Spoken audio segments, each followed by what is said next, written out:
کہ گورے کو کالے پر کوئی فوقیت نہیں ہے. تو اسی طرح شفقت، چھوٹوں سے شفقت، بڑوں کا ادب اور جو ہے وہ صادق اور امین. سب سے چھوٹی سنت ہے کہ بھائی بندہ رات کو جب سوئے سب سے پہلے تو بستر جھاڑ کے سوئے. آپ کے ساتھ کوئی ناجائزی کرتا ہے چاہے گہرا ہو یا پرانا ہو، اگر آپ اسے معاف کرتے ہو تو یہ آپ کے لیے اجر کی بات ہے. آداب، کچھ تو ہے کے ساتھ میں ہوں مرزا شعبان بیگ. ناظرین کرام، نبی اکرم صلی اللہ علیہ وسلم کا 1500واں یوم ولادت آمد ہے اور ماہ ربیع الاول کا آغاز ہو چکا ہے. اسٹوڈنٹس کے پاس جائیں گے اور ان سے پوچھیں گے کہ ساری باتیں، سارے دعوے اپنی جگہ، لیکن کوئی ایک سنت جسے وہ فوکس کریں کہ جی آنے والے دن سے اور اگلے ہی دن سے اس سنت کو اپنی زندگی پر شامل کیا جائے گا، اپنی زندگی کو اس کے مطابق گزارا جائے گا، تو کون سی ہوگی؟ مزید بھی کچھ انٹرسٹنگ سوالات موجود ہیں، نوجوانوں کے پاس چلتے ہیں، ان سے بات کرتے ہیں. کوئی ایک سنت ہو یا کوئی ایک ایسا عمل ہو یا میرے بھائی کو لگتا ہے یار کہ میرا نا حدیثوں کے مخالف ہے، تو وہ کیا چیز ہوگی جو میرا بھائی آج تہیہ کرے گا کہ یار یہ ایک چھوٹی سی سنت ہے، یہ والی میں اپنی زندگی میں اپلائی کروں گا.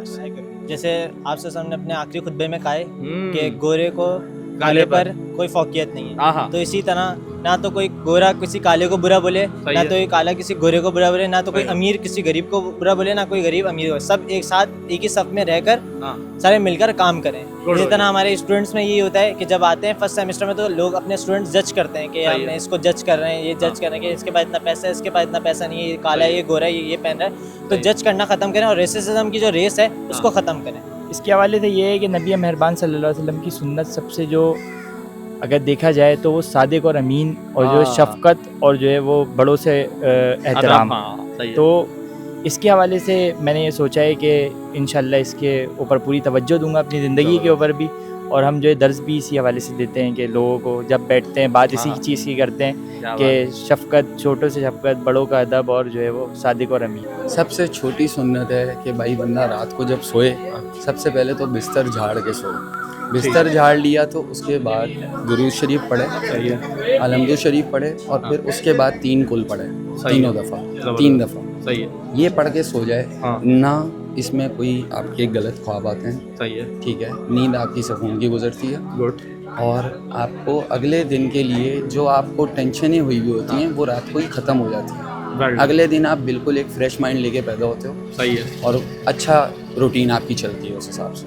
مطلب میں تو یہ کہوں گا کہ ہمارے نبی کی سنت بھی ہے کہ اگر آپ کے ساتھ کوئی ناجائزی کرتا ہے چاہے گہرا ہو یا پرانا ہو، اگر آپ اسے معاف کرتے ہو تو یہ آپ کے لیے اجر کی بات ہے. اگر آپ کو اس کو معاف کرنا چاہیے، اور یہ ہے کہ اگر آپ معاف کرتے ہو نا، اگر آپ کو آپ کے ساتھ ناجائزی ہوئی ہے نا تو آپ میرے سے لے لینا. کیا بات ہے یار، بہت بہت پیاری بات. سر آپ کیا چھوڑیں گے؟ سر میں یہی کہنا چاہوں گا کہ ہمارے پیارے نبی نے فرمایا ہے کہ مطلب کہ آپ کسی کو معاف کرتے ہیں ایسے نہ سمجھے کہ وہ کمزور ہے، ٹھیک ہے. اگر آپ خود دیکھ کے آپ معاف کرو گے تو اس کا بجرا قیامت کے دن مجھ سے لے لینا.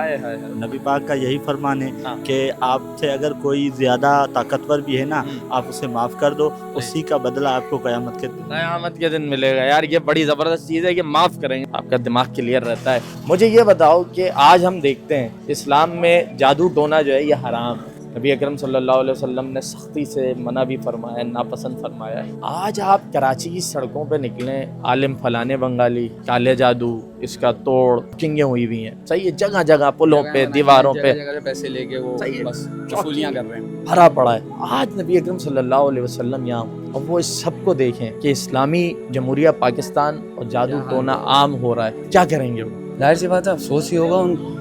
کچھ عمل تو ہوگا. آپ سے نے افسوس نہیں کیا، زندگی میں چینج کیا.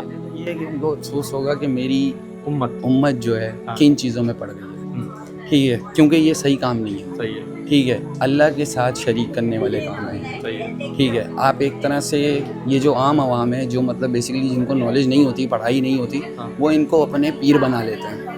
وہ پیر بنا کے اللہ کو بھول جاتے ہیں. یہ نہیں کہ بندہ نماز پڑھے، اللہ سے دعائیں مانگے، اللہ سے مغفرت کرے، اللہ سے اس کا راستہ پوچھے اگر اس کے پاس کوئی مشکلات آئی ہے. جسے نبی کریم صلی اللہ علیہ وسلم کے دور کے بعد خلفائے ہوئے، اور خلفاؤں کا سلسلہ ایسے تھا جیسے حضرت عمر رضی اللہ تعالیٰ عنہ، اس کا دور تھا تو وہ اپنے دور میں ایک چینجنگ یہ لاتا کہ وہ سوتا ہی نہیں تھا کہ ایسا نہ ہو کہ میرے دور میں کوئی بچہ یا کوئی آدمی بھوکا رہ جائے. ایسا ہی مطلب آج کے حکمرانوں کی بات کریں، کرپشن کس نے کی ہے؟ حکمرانوں نے. اس کو موقع کس نے دیا ہے؟ عوام نے. کیونکہ جب بندے کو ایک چیز پتہ ہے کہ میرا ایک ذاتی ووٹ ہے،